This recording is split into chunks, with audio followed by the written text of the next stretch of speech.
Good evening and welcome to the news roundup for Friday the 9th of June. Before we get into the news, please remember to like this video, share your views in the comments and share the video with your family and friends. Teach them! Always make sure the message will reach them! Now for the news in detail.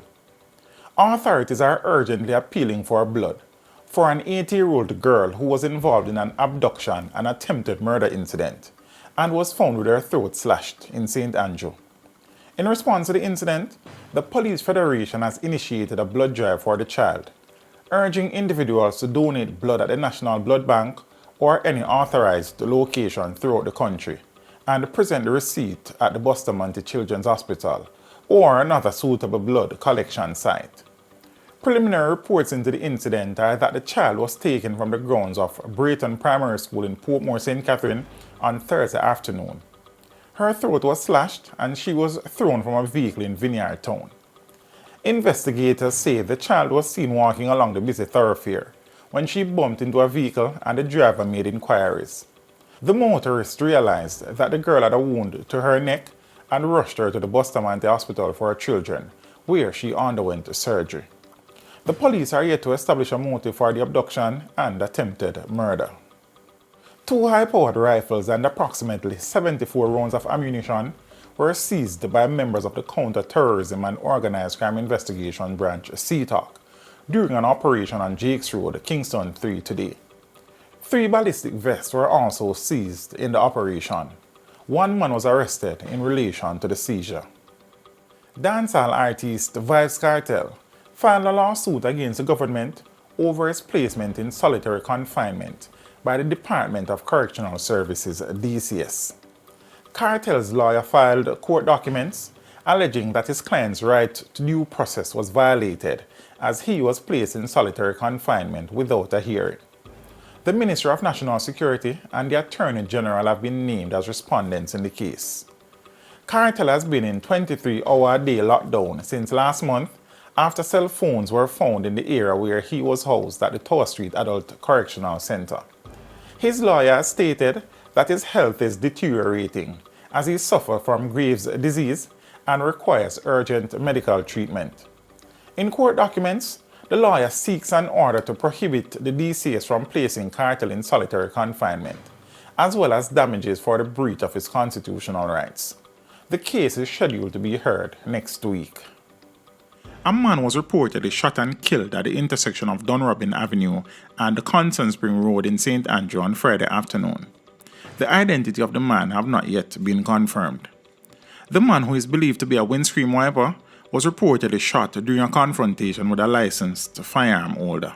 In a Teach Them News follow-up, the 2 cops who reportedly robbed a Chinese businessman of $15 million in cash were reportedly held at the Norman Manley International Airport, where they are believed to have been attempting to flee the island on Wednesday.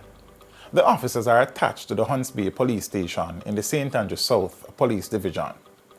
The 2 policemen and 3 other men allegedly went to the location and swindled local and US currency from the unsuspecting Chinese nationals who operate a wholesale.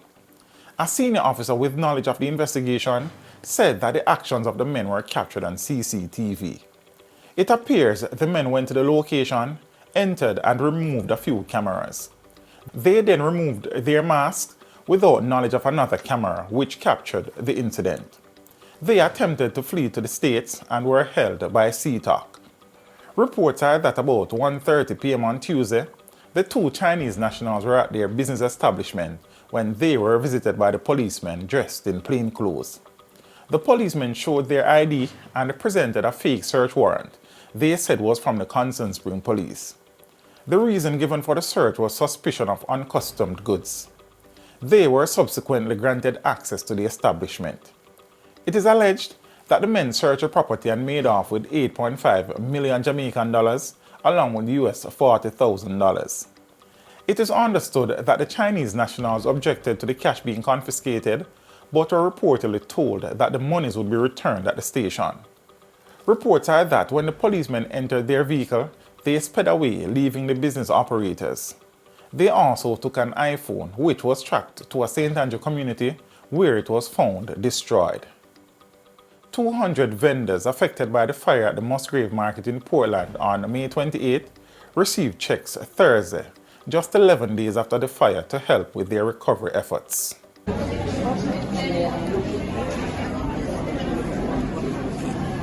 Head of the Area 1 Police, Assistant Commissioner Clifford Chambers, says they are yet to lay any charges against the husband of the 16-year-old girl who was allegedly forced into marriage at the Beth Yahweh Church in St. James.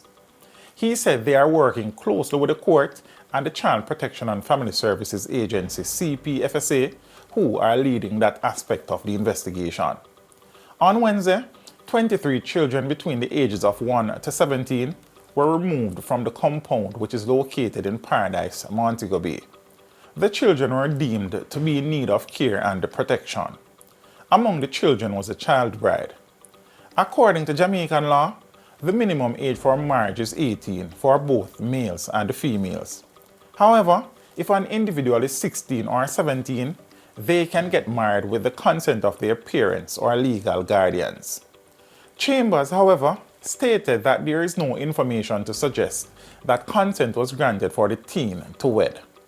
Having become a member, the organization is of the view that they can marry without the consent of their parents at that age, which is wrong.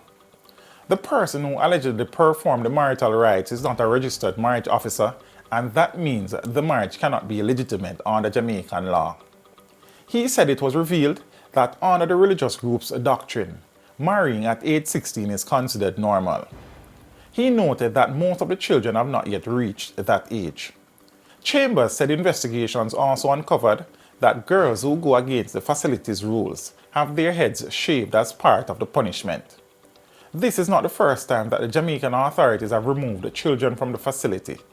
In 2019, the chief apostle Omar Thompson accused the authorities of traumatizing his 3 children after they were taken from the property and handed over to their mother. The Jamaica Rifle Association, JRA, cancelled a special vote to elect a new president on Thursday, and Rohan Wilson will continue as interim president until the annual general meeting on June 28. Meanwhile, the Firearm Licensing Authority, FLA, closed off all vaults storing weapons and ammunition at the JRA. The JRA is currently in discussions with the FLA to determine the best course of action after the shooting range was also closed. The organization came under scrutiny after an attempted sale of a firearm that belonged to a Canadian sport shooter, which was only permitted in the island for competition purposes.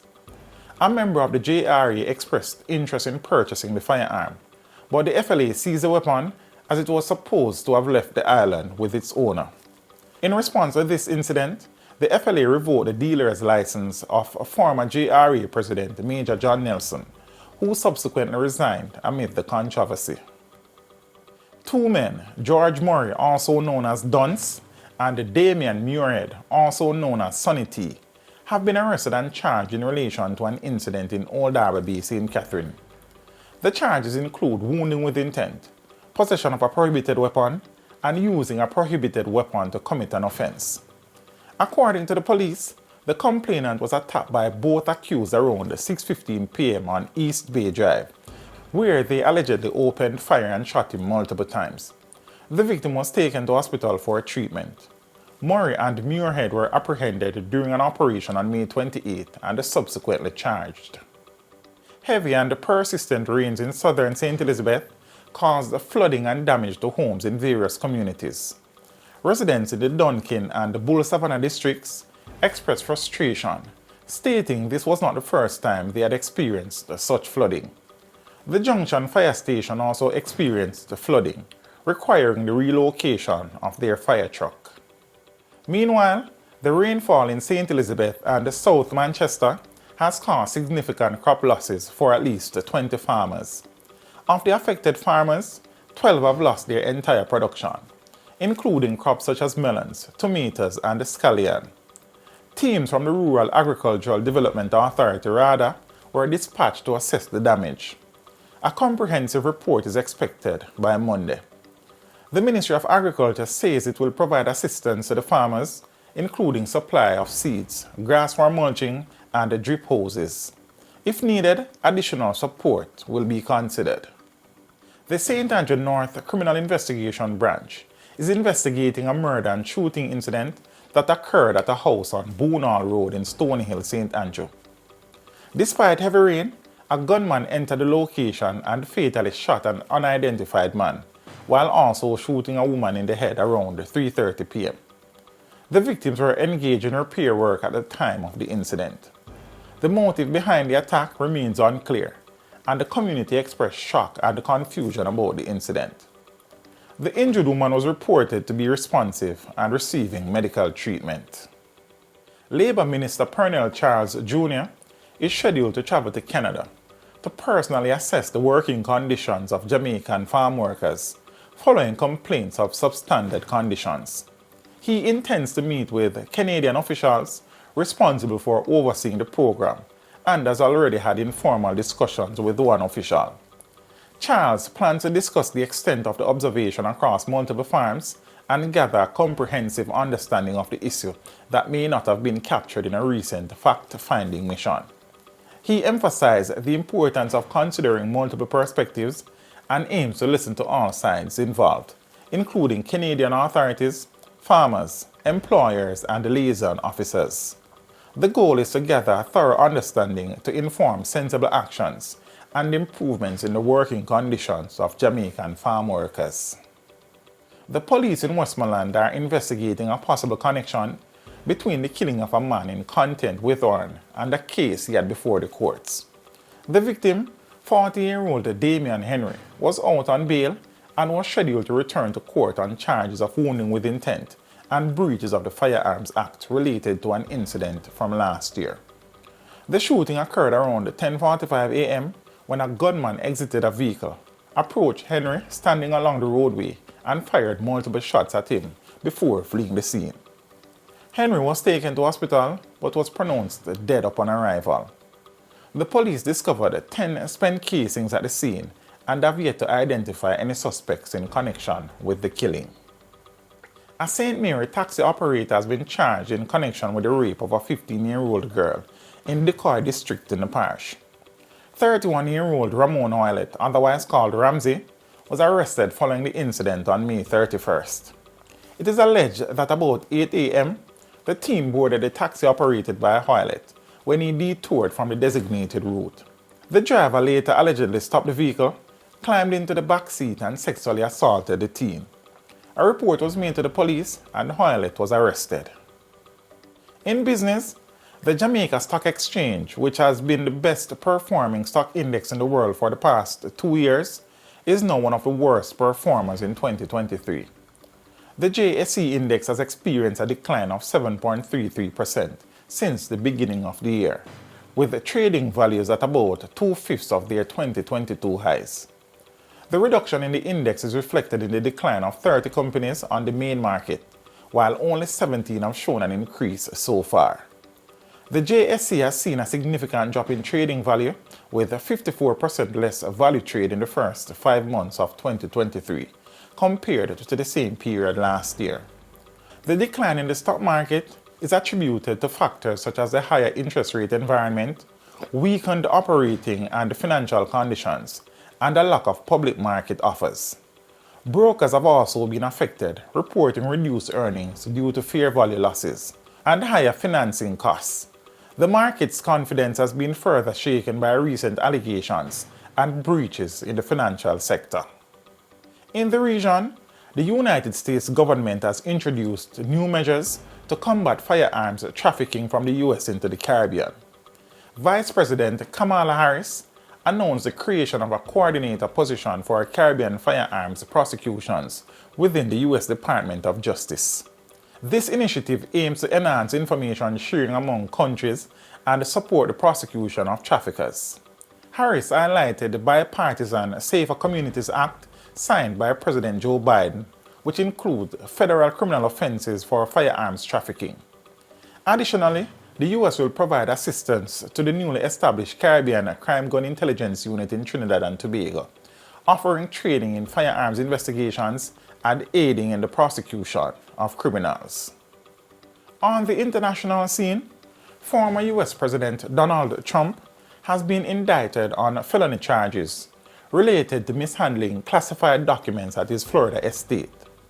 This makes him the first former president in U.S. history to face criminal charges brought by the federal government. The indictment, which includes 7 criminal charges, carries serious legal consequences, including the possibility of imprisonment if convicted. The indictment has significant political implications as well, potentially disrupting the Republican presidential primary. Trump has already been indicted in New York and faces additional investigations in Washington and Atlanta. The investigation into the mishandling of classified documents has been seen as the most serious threat to Trump. And in sports, Jamaican athletes continued their winning streak in the long jump at the NCAA Division I Outdoor Championships. Akeelia Smith emerged victorious in the women's event, following Carey McLeod's win in the men's event earlier. Smith, who was a world leader in the event, secured her first NCAA title with a jump of 6.88 meters on her final attempt. Alyssa Jones from Stanford claimed second place with a jump of 6.86 meters, while defending champion Jasmine Moore from the University of Florida finished third with a jump of 6.66 meters.